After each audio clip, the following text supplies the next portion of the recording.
qu'il y avait peut-être une fatigue de la communauté internationale et une fatigue de la communauté des pays donateurs. Un abandon total dans le cadre humanitaire, ça n'a quand même pas été le cas, je dois dire. Mais un certain détournement, on peut le dire. Ce qu'on peut dire, c'est qu'il y a eu effectivement, comme je le disais, une fatigue, premièrement, parce que c'est un pays qui a connu des destructions massives, colossales. On est quand même dans un pays où plus de 13 millions de personnes ont été déplacées, soit à l'intérieur, soit à l'extérieur du pays. On est dans un pays qui était un pays en fort développement au début des années 2000 et qui aujourd'hui a plus de 90% de la population sous le seuil de pauvreté.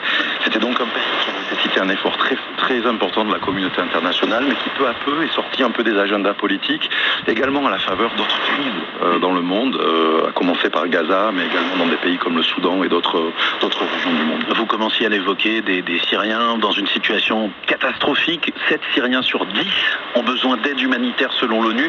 Il y a des urgences de toujours, et celles qui sont peut-être aussi apparues avec la chute du régime.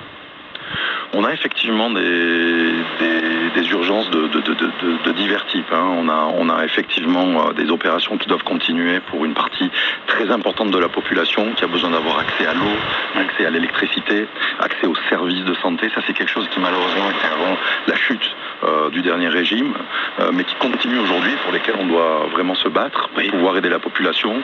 Mais aujourd'hui, il faut quand même dire qu'en dépit du changement politique que l'on vient de voir, il y a des zones du pays qui ne sont pas stabilisées encore. Hier encore, j'étais dans le gouvernorat d'Alep, le long du fleuve Euphrate, où certains groupes armés continuent à s'affronter et ce faisant mettent en danger parfois des infrastructures de distribution des eaux ou de production d'électricité qui sont vitales pour la population et pour lesquelles on doit tout faire en termes de protection en ligne avec le droit international humanitaire. Votre action aujourd'hui implique des contacts avec le nouveau pouvoir, forcément. Comment des organisations humanitaires comme la vôtre, le CICR, s'adaptent et travaillent avec ces nouvelles autorités ?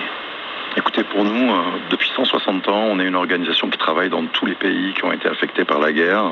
Et je dois dire que notre neutralité nous permet d'approcher tout gouvernement, tout groupe armé, en dépit des aléas politiques, si j'ose dire.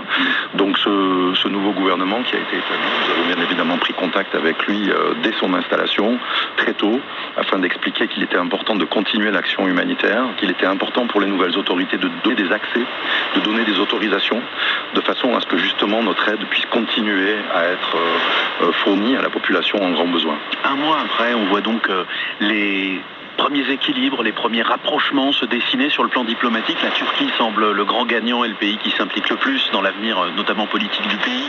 On voit aussi le choix fait par le nouveau chef de la diplomatie syrienne pour ses premières visites, l'Arabie Saoudite, le Qatar, les Émirats, la Jordanie. Dimitri Avgerinos, on peut déjà dire que ceux qui joueront le premier rôle dans la Syrie de demain, c'est d'abord les puissances régionales. Oui, cela me semble tout à fait